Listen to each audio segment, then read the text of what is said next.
ফজরের নামাজ সর্বপ্রথম কোন নবী পড়েছিলেন? হজরত আদম আলাইহিসসালাম। জোহরের নামাজ সর্বপ্রথম কোন নবী পড়েছিলেন? হজরত ইব্রাহিম আলাইহিসসালাম।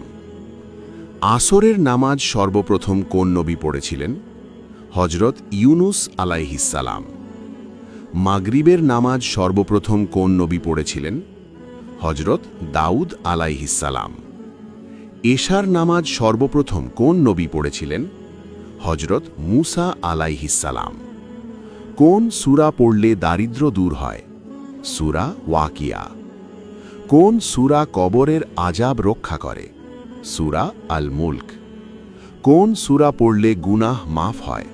সূরা ইখলাস। কোন সূরা পড়লে রিজিক বৃদ্ধি পায়? সূরা ওয়াকিয়া। বিসমিল্লাহ কখন বলতে হয়? যে কোনো কাজের শুরুতে।